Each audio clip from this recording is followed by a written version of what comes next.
Nenhum ser pode viver isolado. No paraíso, isto é, nas fases biológicas mais evoluídas, para as quais caminhamos, estão os seres abraçados para amar-se e fazer o bem, que a todos dá alegria. No inferno, ou seja, nas fases biológicas menos evoluídas, de que provimos e em que nos achamos ainda, abraçam-se os seres para se estrangular, para fazer o mal mutuamente, o que é dor para todos. Antítese perfeita, avesso completo, que, com a evolução, se vai endireitando. No paraíso, a vida de um é condição para a vida do outro. No inferno, a morte de um é condição para a vida do outro, e ao contrário. No mundo dos animais, com efeito, a carne de cada ser é alimento para nutrir outro, a derrota de um é a vitória do outro. Princípios estes que todos conhecem bem e que, no mundo humano, só mudam de forma, permanecendo os mesmos na substância. De fato, regulam eles a seleção sexual, a conquista da vida, o êxito em cada coisa, representam um método para chegar às riquezas, aos gozos, à glória, ao poder. Assim, o paraíso é o reino da ordem, da harmonia, da paz. O inferno é o reino do caos, da dissonância, da guerra. Quem vive em estado paradisíaco, ama o próximo. Quem vive em posição de inferno, odeia e mata o próximo. Isto porque, no paraíso, a vida de um aumenta a vida do outro, ao passo que no inferno, a vida de um sufoca e ameaça a do outro. Por isso o Evangelho, a fim de guiar-nos ao paraíso, diz-nos, ama teu próximo, enquanto no mundo, infelizmente, com frequência, se odeia o próximo, o que significa inferno. E como poderia ser diferente, um lugar em que o próximo é um rival natural, às vezes um perigo e um inimigo a destruir. Como podia ser diferente um mundo em que reina o princípio da luta pela vida e da vitória do mais forte, onde a lei é devorar ou ser devorado? No paraíso, cada ser é nosso amigo, para ajudar-nos, e por isso a vida é fácil. No inferno, cada ser é nosso inimigo, de tal forma que a vida é bem dura. Mas isto é lógico, porque, sendo o inferno uma posição de negação de Deus, não pode isto ser senão a negação da vida e da felicidade que Deus representa. Pouco basta para compreendermos a qual dos reinos pertence nosso mundo. Permaneceremos todos amarrados por uma cadeia de rivalidades, luta e terror, é bem infernal. E ninguém poderá negar que isto seja o resultado da lei vigente no mundo animal e humano, a da luta pela vida e da seleção do mais forte, nem que esta seja a lei vivida pelo homem de hoje. O indivíduo, que consiga apenas superar sozinho essa fase animal, fica aterrorizado por tão completa ausência de senso coletivo, necessário para poder compreender e dar valor a utilitarismos mais vastos e de tão grande vantagem. Fica aterrorizado pela estupidez deste contínuo agredir-se um ao outro. Aterrorizado fica também, pela tão grande ignorância das mais elementares leis da vida, razão pela qual se chega a acreditar no absurdo, que seja possível colher flores semeando veneno. As gerações mais civilizadas do futuro compreenderão o significado destas palavras. Os céticos e os práticos poderão rir de nós. No entanto, fizemos neste volume uma vasta resenha das velhacarias humanas, demonstrando conhecê-las, e demonstrando que não somos otimistas por ingenuidade, mas por motivos positivos bem sólidos. O mundo deve caminhar para a colaboração, que é o princípio do futuro, colaboracionismo sempre mais amplo, porque a vida caminha para as grandes unidades. As virtudes atuais do vencedor à custa do próximo derrotado, serão desprezadas amanhã, quando, ao contrário, será a virtude social a compreensão do próximo. Isto não é fantasia, porque a vida em alguns pontos já realizou esse progresso de unificação por colaboração, tal como nas sociedades celulares dos tecidos orgânicos, como nas sociedades animais, por exemplo, as das abelhas e das formigas, onde a cooperação desinteressada é obtida com a aplicação somente dos mais simples princípios utilitários. de acordo com a lei do mínimo meio. Puderam assim essas colônias conquistar, como rendimento coletivo, resultados que a sociedade humana está ainda longe de conseguir. É claro, é lógico que as leis da vida contêm esse princípio, isto é, a tendência a formar, pela cooperação, novas, maiores e superiores unidades biológicas, e a humanidade será uma delas. Tudo isso é lei de progresso, e ninguém poderá jamais fazê-la parar. O planeta Terra é nosso campo de trabalho. Era caos. Cabe-nos a nós transformar o inferno das feras no paraíso dos anjos. Se soubermos evoluir, esse paraíso será nosso. Se o não soubermos, ficaremos no inferno até que queiramos evolver. Se soubermos realizar o trabalho de transformar o caos em ordem, essa ordem, depois, será nossa. Se soubermos transformar a atual ferocidade em bondade, será para nós, depois, essa bondade. O inferno existe, mas não é uma vingança de um Deus cruel. Esta é uma concepção que o homem criou, porque estava proporcionada e mesmo adaptada à sua mentalidade. Para induzir este tipo de homem a não praticar o mal, ocorria uma ideia de pena eterna, tão aterradora para ser proporcionada à sua pouca sensibilidade, bem aterradora em vez de racional, não importa se absurda, porque no ser aparece o medo antes da razão. O inferno verdadeiro, realidade indiscutível, é o que criamos por nós mesmos, e que temos debaixo dos olhos. Não é, pois, uma verdade de fé, mas uma tremenda verdade cotidiana. E é positivo, pelas leis biológicas que, com um pouco de inteligência e boa vontade, possamos sair desse inferno, isto é, destruí-lo na Terra, para substituí-lo por um estado que se avizinhe do paraíso.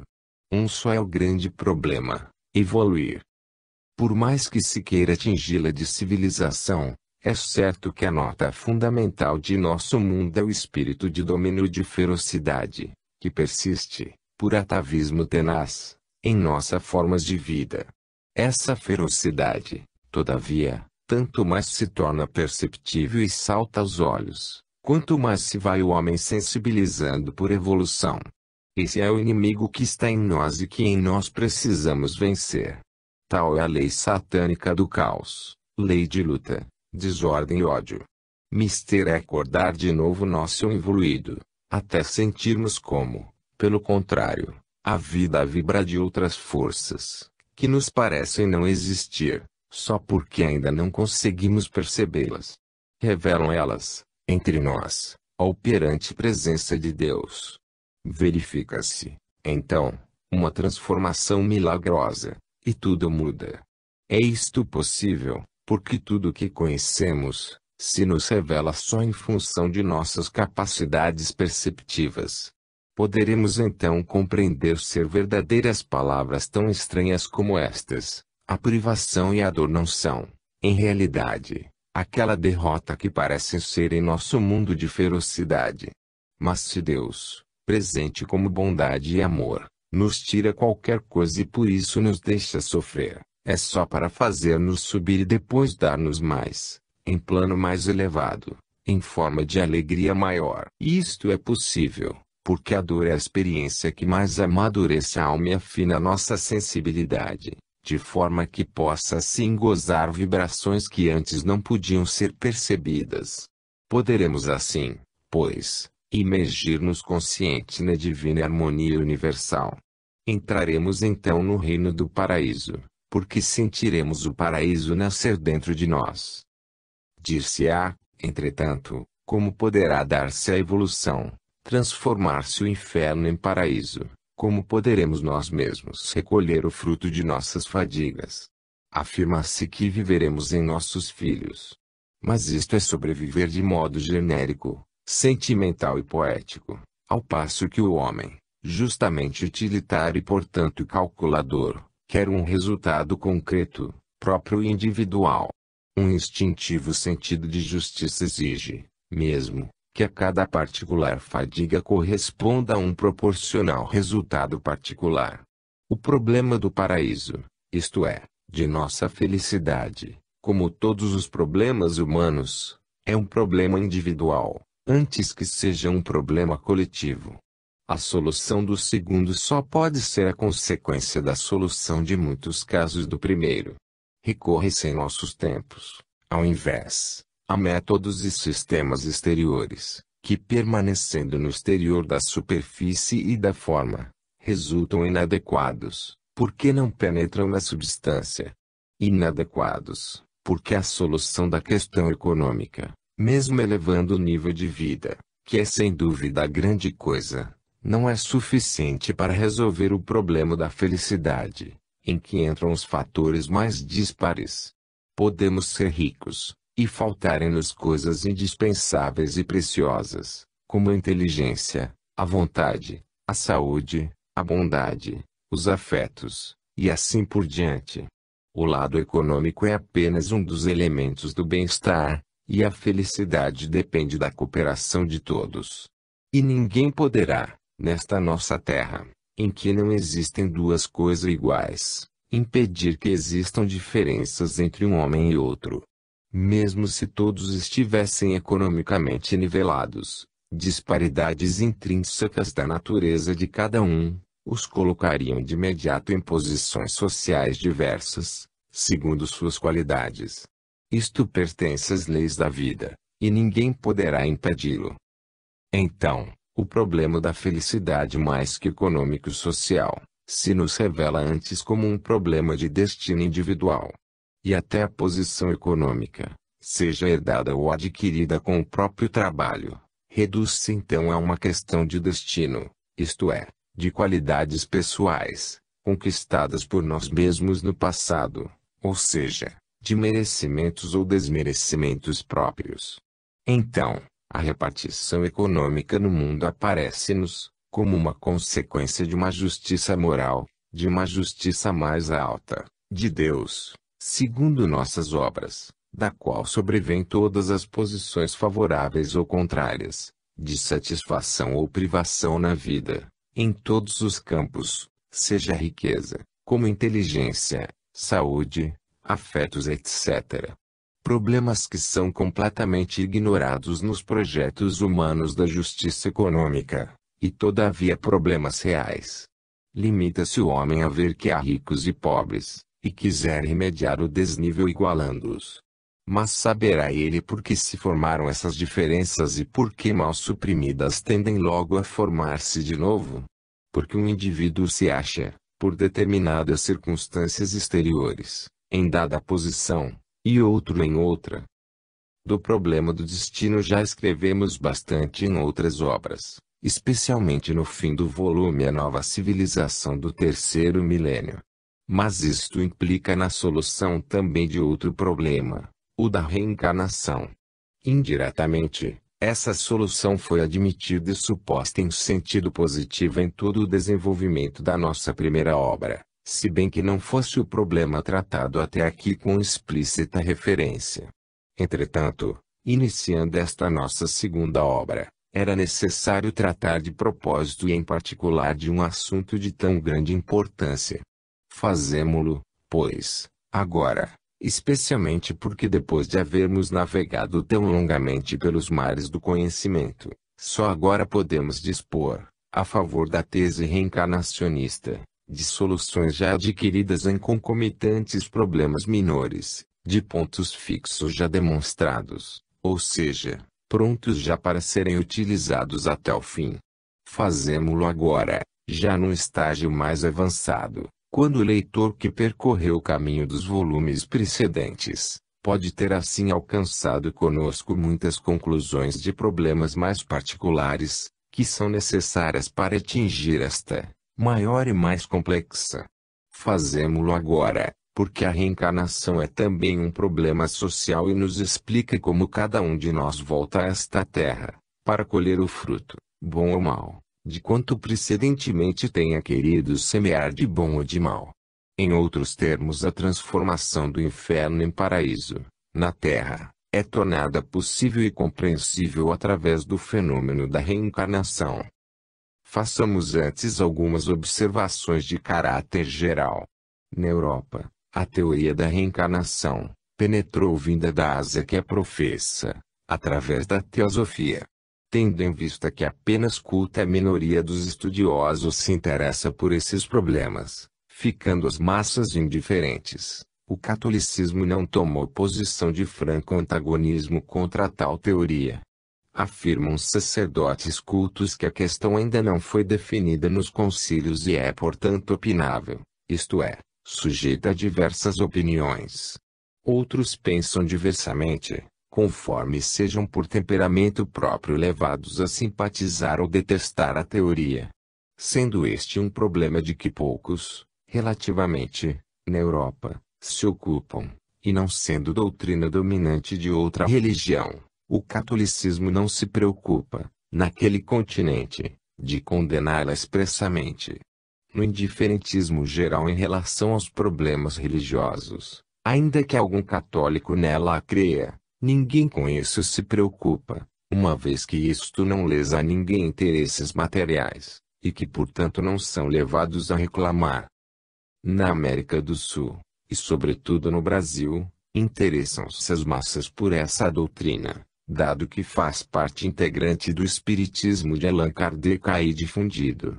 A teoria da reencarnação é de clareza tão intuitiva e de logicidade tão evidente que, da mesma forma que a existência de Deus, não sentimos necessidade até agora de ocupar-nos dele diretamente, tanto mais que esta teoria está subentendida em cada página da obra e implícita na solução de cada problema. A melhor demonstração de uma teoria não é demonstrá-la, mas mostrar-lhe os resultados positivos a cada passo.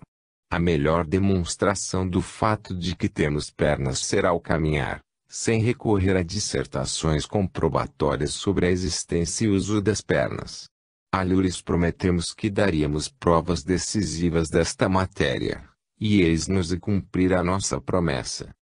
A melhor prova que podemos dar da teoria da reencarnação é a seguinte. O sistema de toda nossa obra, já se pode agora verificar que resolve harmônica e logicamente, fundindo-os num todo orgânico, os maiores problemas do conhecimento. Problemas menores, não diretamente tratados, têm a solução implícita no sistema que lhes dá a chave. Posto isto, estamos autorizados a crer que este sistema corresponde à realidade dos fatos. Qualquer problema, mesmo os não diretamente tratados, é de possível solução no sistema, com os mesmos princípios e o mesmo procedimento por ele aceitos. Apresenta-se-nos o todo como um edifício completo em cada uma de suas partes, das suas origens no absoluto até os particulares no contingente. Apresenta-se-nos como um organismo em ação, em que cada componente está em seu lugar, bem coordenado com o outro, mediante justa função e mata atingir. O todo é regido por tão simples e evidente lógica, que instintivamente persuade, tal como os conceitos axiomáticos que aceitamos todos sem discutir.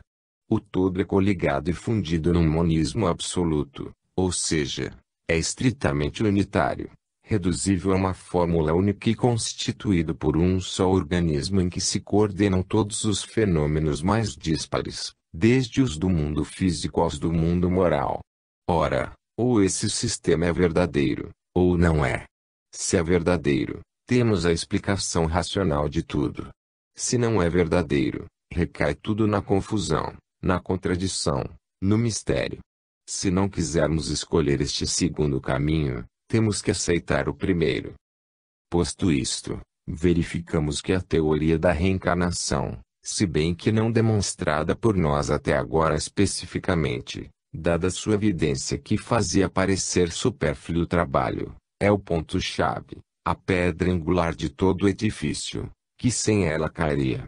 Mesmo se a teoria da reencarnação não ressaltasse por si mesma de lógica evidente, devemos admitir que se não poderia dar a essa incógnita da equação, outro valor que o da reencarnação, pois todos os fenômenos, concordes com a lógica mais cerrada, nos dizem que esse X só pode ter um significado no sentido reencarnacionista. Só esse valor pode colocar-se neste ponto do organismo lógico do todo.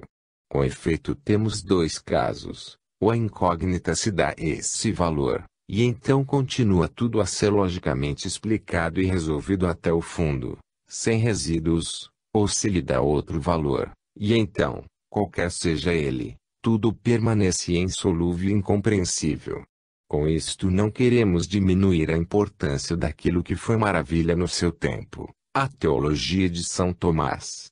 Mas ele não podia situar os problemas por nós hoje situados e que o mundo moderno resolve com a ciência. Ninguém poderá dizer num universo em marcha, que deva ser aquela única, última e definitiva teologia de um mundo que, por força das circunstâncias, deve quer progredir. Vimos que o conceito da evolução é a espinha dorsal de todo o sistema, como o segundo tempo da subida após a queda. Não podemos parar na simples evolução da forma, no sentido darwiniano. Pois esta mesma só se explica como evolução do princípio espiritual que rege todas as formas, do qual estas são expressão. Por aqui se compreende a utilidade da dor ao lado da bondade de Deus, e tantas outras coisas. Suprimamos esses conceitos e cairemos num caos de contradições, em que triunfa não Deus, mas o mal. Ora, evolução espiritual só pode significar reencarnação. Só a eterna existência de um eu pessoal pode permitir seu progresso, sua responsabilidade e correção pela dor.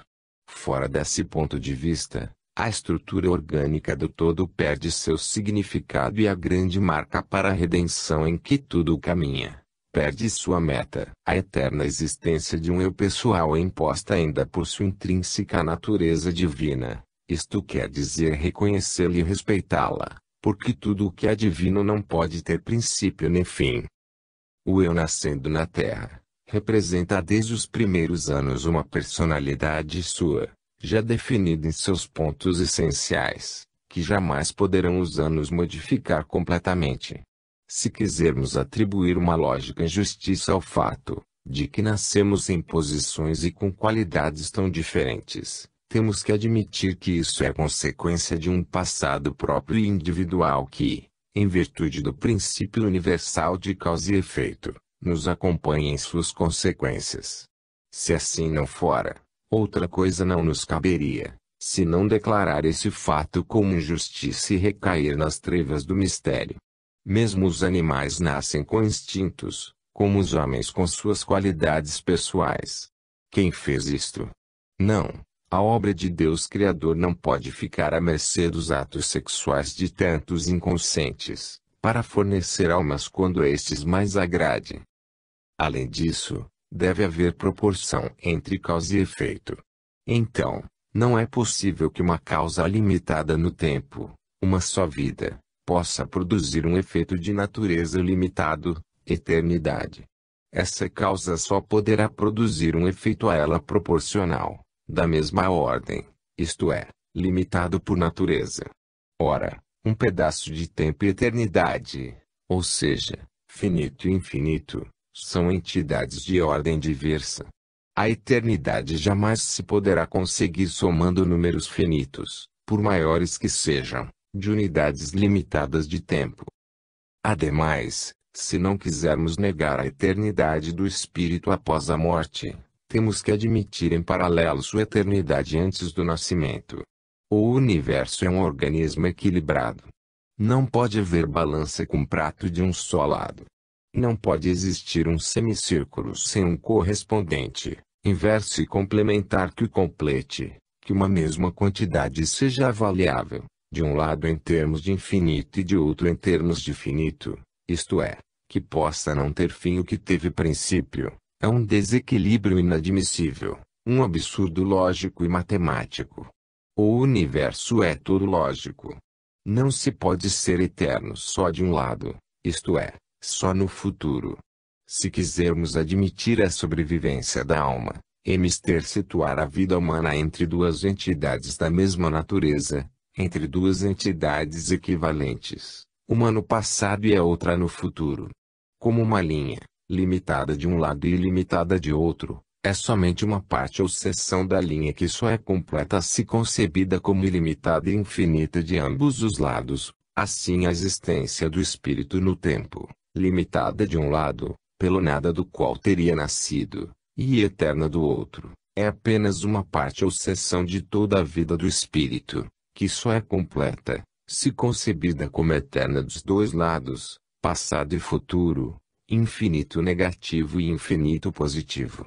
Então, se quisermos dar à vida um princípio com o nascimento, necessidade temos de dar-lhe um fim com a morte, como fazem os materialistas. O que nasce deve morrer. Somente o que não nasce não deve morrer. Se não quisermos dar à vida um fim com a morte, não lhe podemos dar um princípio com o nascimento. Não há que fugir. Se a alma foi criada no momento do nascimento, deve terminar com a morte. Se não termina com a morte, deve preexistir ao nascimento. Mas há outra razão em favor da reencarnação. Em nosso universo, a existência de cada ser toma a forma do tornar-se ou transformismo, de modo que existir só pode significar tornar-se. Ora, fixar o ser num estado definitivo, não mais sujeito ao caminho evolutivo ou involutivo, como é o estado para sempre imutável do paraíso ou do inferno, significa paralisar o tornar-se, que quer dizer paralisar a existência, ao menos qual a encontramos em nosso universo em evolução e enquanto-lhe existir em tal forma. Se o ser quer continuar a existir, deve pois continuar seu transformismo ou caminho evolutivo, mesmo depois da morte, como nos indica a reencarnação. Há um termo ao tornar-se, mas só no fim do processo evolutivo, e com a perfeição atingida no regresso a Deus. Os vários grupos humanos poderão sustentar o que quiserem segundo seus interesses. Mas a reencarnação é uma verdade biológica positiva, que hoje pertence já à ciência. É fato objetivo independente das afirmações de qualquer escola ou religião.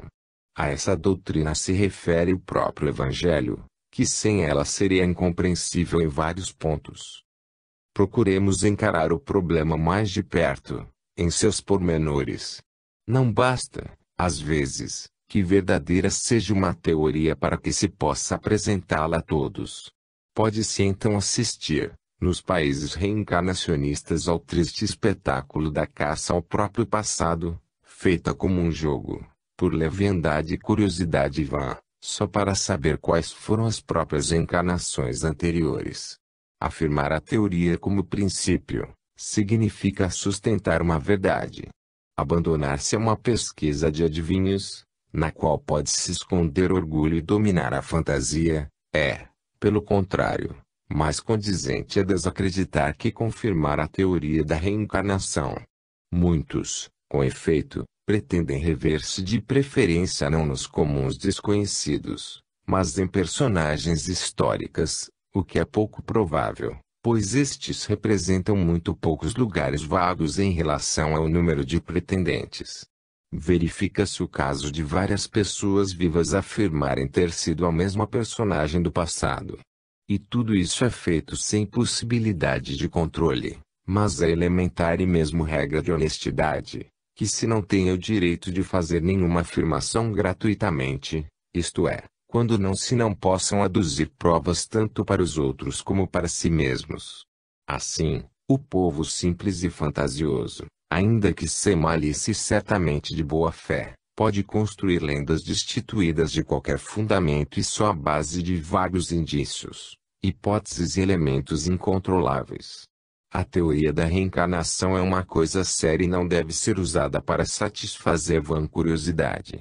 Quem chega a ter intuições a respeito, estude a si mesmo, faça pesquisas íntimas para conhecer-se e reconstruir a história de seu destino, para melhor trabalhar de acordo com a lei de Deus. Mas é bom não divulgar isto, ao menos até achar confirmações em provas positivas, por todos aceitáveis. Assim, igualmente prudente se deveria ser na pesquisa das causas que justifiquem o atual destino e condições de vida de outrem. Aplicando a lei dos opostos, isto é, o princípio geral de que cada abuso gera carências, fácil é imaginar que cada privação e dor presente seja a consequência de um excesso passado em sentido contrário. Mas, se este é o princípio, Não nos autoriza a julgar o próximo em casos particulares, pois muitas são as formas de reação da lei e muitos os elementos que nela concorrem. Nosso julgamento será tanto mais inoportuno, quanto mais tender a transformar-se em fácil condenação e a libertar-nos do dever da piedade e da ajuda. Não aproveitemos desgraças do próximo, só para nela haver justa punição da lei, pois assim nós também nos tornaremos culpados. Recordemo-nos ainda de que se trata de afirmações gratuitas que, se são aplicações de princípios gerais correspondentes à verdade, não oferecem em cada caso particular nenhuma possibilidade de controle, e, portanto, podem ser puro trabalho de fantasia. Ninguém pode dizer com segurança que aquelas culpas com que explicamos as dores de alguém tenham sido de fato por ele cometidas. Entretanto, não se pode desconhecer o bem que faz essa teoria qual, de forma mais convincente que a das penas eternas, mostra de modo prático e próximo a nós como tudo se paga neste mesmo mundo, com as dores que conhecemos, explicando-nos a presença dessas dores entre nós com uma exata proporção ao mal cometido, com lógico reverso de posições como um instintivo sentido de justiça nos diz que deve ser. Assim, o pagamento do erro se faz de forma tal que todos possam ver em ação, na vida prática, bem como em forma específica e estritamente pessoal. Só assim podem explicar, de acordo com a justiça de Deus, tantas injustiças aparentes, e dessa forma resulta a dor como guindada a função benigna de escola e de prova imposta por um Deus bom, só para nosso bem. É este o único modo de poder conciliar o fato de tantas vidas desgraçadas, com a bondade e justiça de Deus. Os outros sistemas não resolvem o problema aí, deixando envolto em um mistério, tendem infelizmente a levar quem queira um pouco indagar e raciocinar, a tristemente concluir com o absurdo da maldade ou, pelo menos, da insapiência do Criador. Ora, não podemos negar que, por mais que se queira fugir da lógica no terreno religioso, esta tenha grande importância, tanto em si mesma como prova, quanto como elemento persuasivo e tranquilizador que permite aceitar os fatos, especialmente os mais duros para nós, com mais clareza e convicção e portanto com maior sentido de obediência. E a teoria da reencarnação, não há que negar, corresponde à lógica perfeita, em que cada elemento é enquadrado na forma mais simples e persuasiva. Deus é lógico, opera logicamente, e o universo é uma construção lógica, um organismo racionalmente funcionando. Tudo o que se coaduna com esta qualidade fundamental do sistema tem, pois, probabilidade imensamente maior de ser verdadeiro, isto é, correspondente à realidade. A teoria do inferno eterno, considerada sem paixão, com a finalidade de não concluir a favor de uma religião ou de outra, mas apenas de conhecer a verdade, não se sustém diante da teoria reencarnacionista, ainda que possa ser explicada como um terrorismo psicológico, produto de tempos ferozes, necessário para gente feroz. O inferno nasceu das trevas da longa noite medieval, bem explicável, dada a dureza dos tempos, como forma de psicose coletiva que invadira todas as manifestações da vida, e portanto também da religião. Mas há outros fatos. A teoria da reencarnação está em harmonia com as leis da natureza que conhecemos, como a indestrutibilidade da substância, pela qual, se as mudanças se operam só na forma, a personalidade humana poderá mudar, mas não ser destruída. Essa teoria é a ampliação, no campo moral, da lei de conservação da energia, estabelecida pelos físicos. Enfim, só essa doutrina se coaduna com o que poderíamos chamar de hábitos fenomênicos do universo. Este costuma funcionar por ciclos e retornos, e nunca por bruscas inovações, muito menos por formação imediata de elementos novos, mas só por lenta transformação dos já existentes. Tudo só irá nascer de uma precedente forma diversa, em que ex novo, do desconhecido já existia. Essa ideia da criação do nada e ex novo, seja para a alma como para qualquer outra individuação do ser, representa tão flagrante contradição com tudo o que normalmente acontece de fato e constituiria, na soberana ordem do universo, uma tão estridente desordem, que na lógica do sistema, nos apareceria como um absurdo. Se a estrutura do existir, em nosso universo, repete sempre o modelo central ou tipo, dado pela unidade interiormente cindida em dualismo, e portanto o ser não é concebível senão em função de seu contrário, o não ser, se tudo volta e torna a voltar e nasce dessa sua volta, se tudo é cíclico, como poderia o existir, que é sempre bipolar, mesmo no caso da pessoa humana, ser manco ou falho, só a metade, sem a outra metade inversa e complementar, única que a pode tornar completa. Quebra-se assim o equilíbrio e a própria continuidade fenomênica, que é um fato fundamental da nossa cotidiana experiência. Só o fenômeno da vida humana, só esse, iria de encontro à corrente seguida por todos os demais fenômenos, e nos apareceria assim desconexo deles, como desligado do fenômeno semelhante da vida de todos os outros seres que, não se sabe a razão, sendo igualmente vida, seriam regidos por lei diversa. Não haveria neles um princípio espiritual. Mas sem a indestrutibilidade e eternidade deste, para todos, que centro conservaria as experiências da vida, onde acumularia o patrimônio dos instintos e qualidades adquiridas, como seria possível um aperfeiçoamento longo e lento que constitui a evolução? Como pode um inseto evoluir com uma vida de apenas poucos meses? Que pode ele aprender e registrar? E no entanto, vemo-lo nascer com uma sabedoria sua, que é suficiente para resolver todos os problemas da sua vida. Como pode um homem, numa vida com a máxima média de 80 anos, aprender toda a sabedoria, exaurir todas as experiências, adquirir méritos ou deméritos da tal envergadura e valor, para produzir consequências eternas?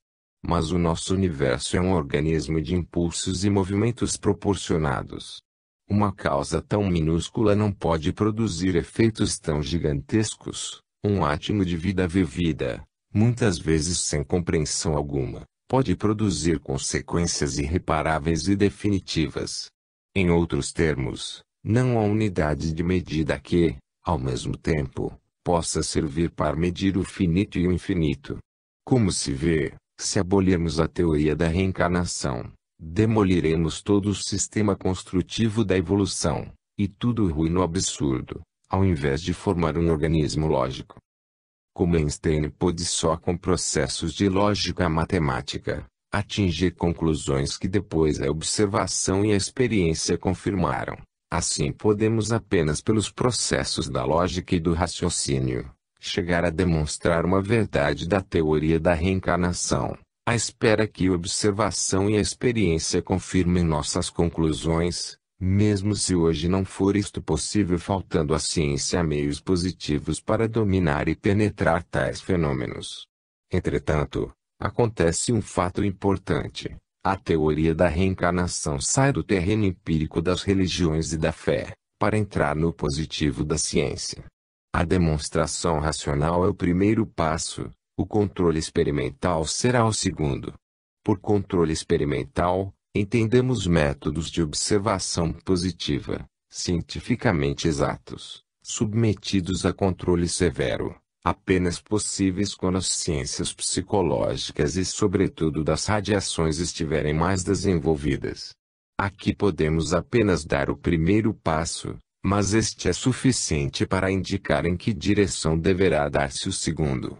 O atual método fideístico é útil e necessário para as massas apenas pelos processos de lógica e raciocínio, merece pois o nosso máximo respeito. A fé não é suficiente, porém, para explicar e impor ao mundo essa teoria, o que só pode fazer com a demonstração e a experiência, isto é, com os meios da ciência positiva, aceita por todos. A teoria da evolução, em que se baseia o sistema das duas obras que estou escrevendo, teoria que o mundo admite, implica a conservação dos valores que o ser adquire, através da experiência da vida. Vive-se para aprender e só ao aprender valoriza o viver. Ora, diz-nos a lógica que, sem reencarnação, a conservação dos maiores valores da vida é impossível, porque lhes falta o fio condutor da evolução. Então, sem reencarnação, perderia o sistema do universo todo o poder de recuperação, para corrigir sua imperfeição e voltar à perfeição, e a dor seria um tormento sem sentido, nem escopo útil. Ora, não é possível tão flagrante contradição, logo no centro de um sistema que sabemos ser lógico e estritamente utilitário. É absurdo que ele, em seu ponto mais vital, renegue seus princípios fundamentais. Herdar todo o passado, sem que nada se perca de tudo que se viveu, sem que nada se desperdice desse trabalho fundamental ao qual foi confiada a reconstrução do eu. Essa é uma necessidade absoluta e insuprimível, porque sem ela não desaba uma religião, uma filosofia, ou um grupo humano que lhes está conexo, mas desaba a lógica de todo o universo. Estudamos o problema da hereditariedade no fim do volume A Nova Civilização do Terceiro Milênio. Vimos, capítulo 27 e 28 sobre a personalidade humana, que há dois tipos de registro, o recente e o atávico, o novo e o velho, isto é, o que nos fazemos e o que fizeram nossos ancestrais. Vimos que tudo se transmite, sem que a evolução não poderia dar-se. Vimos que duas são as forças de hereditariedade que funcionam como canais de transmissão, ou seja, que ao lado da hereditariedade fisiológica, pais-filhos, há uma hereditariedade espiritual própria, individual. Dois são, portanto, os caminhos aptos à transmissão dos resultados das anteriores experiências, um caminho para as do corpo, transmitidas através da carne, e outro para as do espírito, transmitidas através da alma. O que nasce da carne é carne, mas o que nasce do espírito é espírito. João 3,6. Assim, o nosso ser que nasce, traz consigo não só uma memória biológica, que guia a reconstrução do organismo, repetindo suas histórias celular continuada através da hereditariedade fisiológica, mas também um destino, que é consequência do passado pessoal de cada um, por ele semeado antes livremente, que agora o acompanha em forma de determinismo fatal, transmitindo tudo isso através de uma paralela hereditariedade espiritual. Este último conceito está desenvolvido no capítulo 24 Nosso Destino Livre, do mesmo volume citado, A Nova Civilização do Terceiro Milênio. Então, duas formas de continuidade, a biológica e espiritual. A primeira para continuar a estrutura atávica, o tipo biológico já construído, ainda que a ele acrescentado contínuos aperfeiçoamentos. A segunda para continuar, não no plano biológico, mas no espiritual e moral, o desenvolvimento do próprio tipo de personalidade, de acordo com as premissas já colocadas, a este trazendo novos aperfeiçoamentos. Achamo-nos sempre, nos dois planos, diante do mesmo fenômeno, pelo qual é sempre o passado que preside ao desenvolvimento presente e futuro, lei de causalidade. Deste modo, cada novo indivíduo nasce com seu destino biológico, consequência de seu passado biológico vivido na carne dos pais, e com seu destino espiritual, consequência de seu passado espiritual, pessoalmente vivido por sua alma. Dois destinos necessariamente sintonizados pela escolha, consciente ou inconsciente, feita pelo espírito ao reencarnar-se. Dois destinos influenciando-se reciprocamente em seu desenvolvimento harmonizados, que se fundem, enquanto dura a vida na Terra, num só destino. Poder-se-ia chamá-lo um composto, complexo físico-espiritual, de que depende o período de vida que o ser percorre em nosso mundo. O primeiro germe destes conceitos está na grande síntese instintos e automatismos, e, em muitos outros pontos dos volumes que se seguiram, foram controlados e desenvolvidos em harmonia com o sistema. Pode o leitor achá-los por si, quase a cada passo da obra. Trata-se aqui apenas de restringir as fileiras convergentes para as soluções finais neste capítulo. Trata-se de puxar as redes para concluir. Foram esses problemas tratados lá separadamente e diversamente enquadrados, em relação a outros pontos de referência e para alcançar outras conclusões. Mas os observamos agora, aqui, em síntese, para deles fazer a plataforma destas conclusões em favor da teoria da reencarnação. Era mister ter concluído esse longo caminho através de tantos meandros da fenomenologia universal, para ter agora pronta, em mãos, já alcançada, a solução de tantos problemas menores e mais particulares, sobre os quais, nesta fase de síntese, não é mais possível determos-nos. Só agora, nesta última fase, é possível pôr de acordo as soluções particulares, fazendo-as convergir para uma solução única, que, a uma voz, constituída de muitas vozes diversas e concordantes, de todos os lados nos repete, reencarnação. Para destruir esta teoria, mister seria demolir muitas conclusões já conseguidas, anular muitas soluções que nos satisfizeram e persuadiram.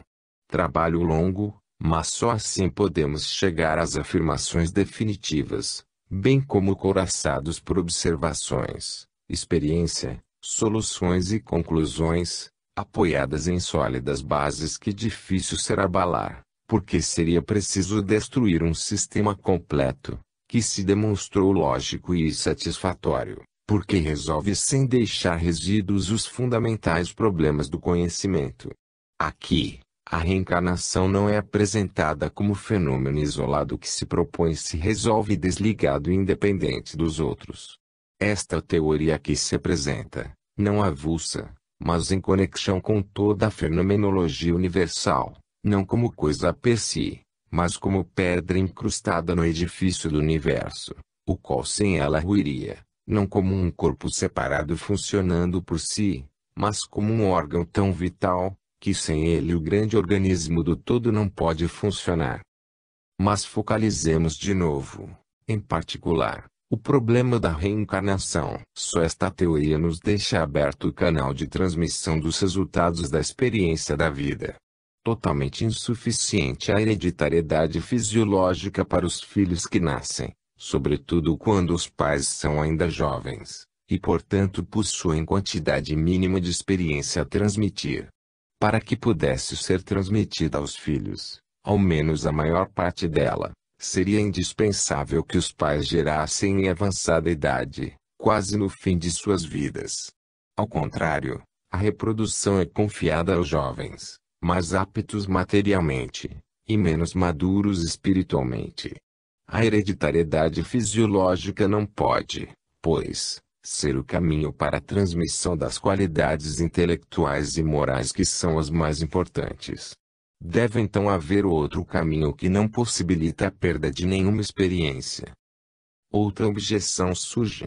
Rebela-se nossa mente ao conceito que a personalidade do filho deve estar exclusivamente dependente da personalidade dos pais, sofrendo-lhes as consequências de alegria ou dor, submetidos a causas estranhas a seus próprios atos, e igualmente injustas porque não merecidas.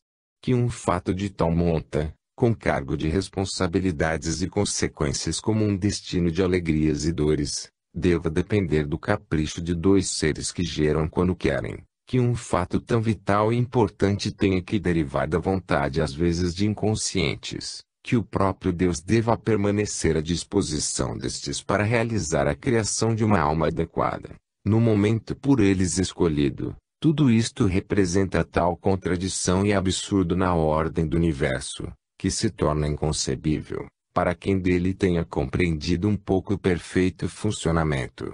Rebela-se à mente a ideia de poder alguém pagar por culpas não exclusivamente suas.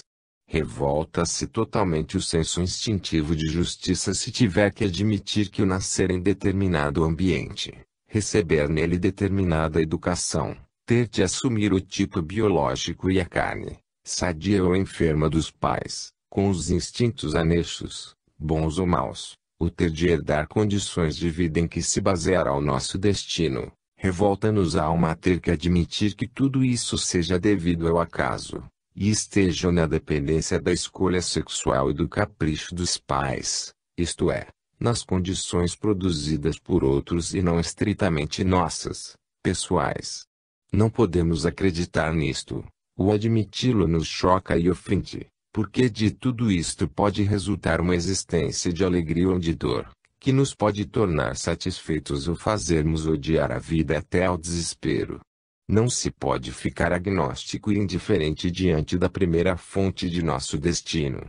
E não podemos ficar persuadidos dos fatos gravíssimos que disto resultam, e portanto aceitá-los, se não virmos que dessa fonte tudo nasce com lógica e justiça. Não sendo assim, a consciência dará razão ao instinto de revolta, acrescentando às tristes condições de fato, o inferno na alma. Então, no caso dos filhos destinados apenas aos delitos, às doenças, à dor, eles teriam o direito de amaldiçoar quem lhes deu uma vida triste, não pedida. Então a união para gerar poderia antes aparecer como a associação de dois seres egoístas, que, por seu exclusivo prazer, podem impunemente cometer um delito em dano a um terceiro, o filho incapaz de defender-se.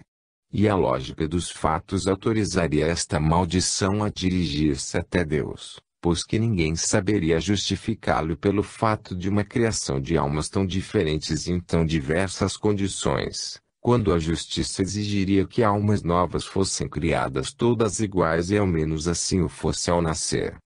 No sistema reencarnacionista é uma individuação eterna, personalidade em formação pela evolução, única responsável diante da lei, personalidade que colhe em bem ou mal, sob a forma de destino, o que ela quis livremente semear. Só assim a ninguém se pode culpar, e em cada caso apenas aceitar e bater no peito, até alegando si mesmo, porque corrigido o erro e aprendida a lição com a prova, tudo se restabelece, na ordem que foi violada e na alegria ansiada. Assim a mente compreende, e quem compreendeu pode aceitar melhor e saber sofrer, sem culpar a outros, mas apenas a si mesmo, pode, suportando melhor, adaptar-se à sua dura posição de dor, quando sabe a função corretiva desta. As ideias de punição e vingança excitam a revolta e contra Deus, que então aparece egoísta e injusto. Na realidade, todos nós somos filhos apenas de nós mesmos, e nossa posição presente é consequência fatal de nosso passado livre. Os pais nos dão o corpo físico, da mesma natureza que os seus, mas não a alma. Só nosso corpo de carne é filho de sua carne, nosso espírito, porém, é filho apenas de suas próprias obras. É o nosso eu que escolhe em que ambiente nascer e, se o não sabe ainda fazer, é nisto guiado pelas sábias forças da vida. É evidente a todos que as crianças têm uma personalidade sua própria desde pequenos.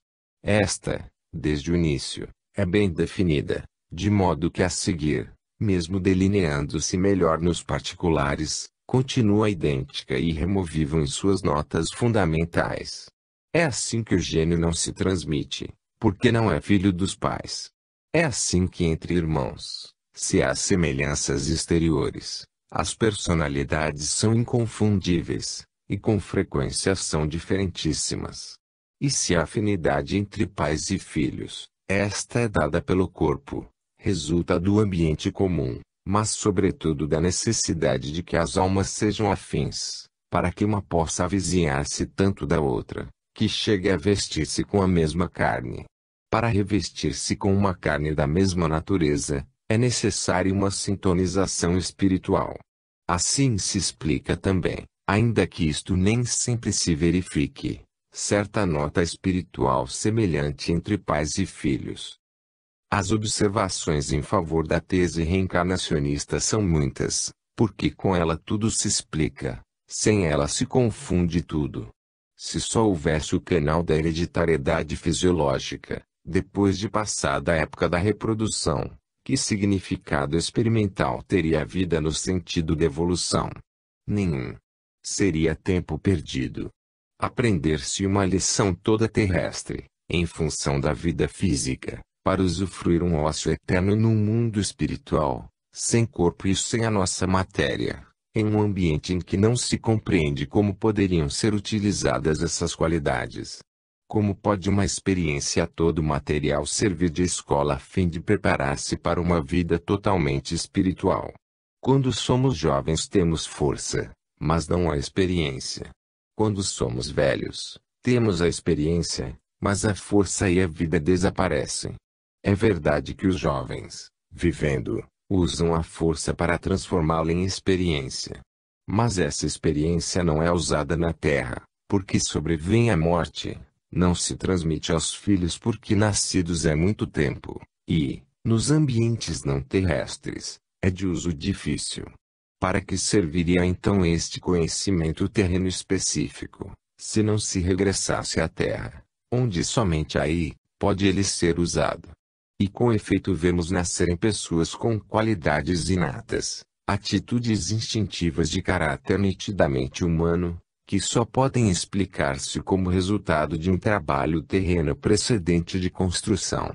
Não há outro modo de explicar-se isto, num universo em que nada se cria e nada se destrói. Mas com isto são explicados também outros fatos. Sem a reencarnação, a vida dos solteiros estaria perdida para a evolução. Se a continuação do processo evolutivo fosse confiada somente à hereditariedade fisiológica, a vontade de qualquer um em permanecer celibatário teria o poder de intervir no coração da lei e paralisá-la em seu processo mais substancial. A teoria da criação da alma no nascimento é estritamente individualista e ignora o importantíssimo aspecto coletivo da vida, que considera cada um como uma célula de organismos étnicos muito mais vastos. Permaneceria ainda o mistério dos que morrem crianças. Com a teoria reencarnacionista, não representa isto, senão uma tentativa, sem êxito apenas na carne, mas que o espírito pode recomeçar sempre com melhores resultados, para prosseguir sua evolução, e talvez até de modo mais eficiente, após haver superado isto, que pode ter sido uma prova ou nova experiência. Mas, com a teoria da criação no nascimento e da vida única, que significado teria uma vida, sem tempo de fazer experiências, e com que direito pode ela pretender o mesmo paraíso que os outros devem conquistar duramente, com uma vida de renúncias e dores? Se a evolução só atuasse pelo canal da hereditariedade fisiológica, então o gênio, o super-homem, que são valores biológicos maiores, deveriam ser os mais prolíficos. E ao contrário, quanto mais é evoluído o ser, menos tende a reproduzir-se. Quer então a vida perder seus maiores valores? Não. Na realidade esses valores se transmitem por outros canais, os da hereditariedade espiritual. E assim se explica como gênios e super-homens renasçam sem seguir os caminhos da hereditariedade fisiológica. Se não houvesse reencarnação, quanto mais fosse evoluído o indivíduo, mais facilmente se perderia como valor biológico, tendendo a desaparecer da raça humana. Contradições e absurdos, que a lógica da vida não pode conter. Ao contrário, quem dá tudo de si, colherá o que semeou e como tenha semeado e, através de suas experiências, poder enriquecer a si e aos outros.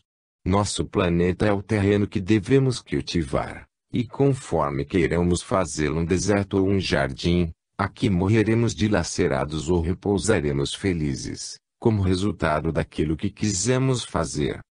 A consciência e o conhecimento instintivo com que nascemos, não é uma característica nossa, genérica, igual para todos, mas é um conjunto de qualidades específicas, diferentes de indivíduo para indivíduo, do qual formam o caráter particular e a personalidade.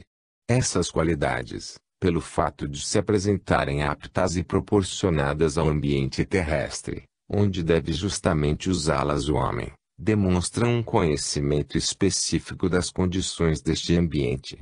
Daí deduziremos que devem ter sido aí formadas e não alhures, isto é, serem frutos de uma experiência terrestre. Certo, sem dúvida, que não é no céu que essas atitudes de índole prevalentemente material, quase todas em função e dependentes da vida física, se podem haver formado. O espírito que guia os primeiros atos da criança, demonstra saber retomar o caminho da vida material, dando provas de ter um conhecimento já adquirido e possuído, aderente às suas condições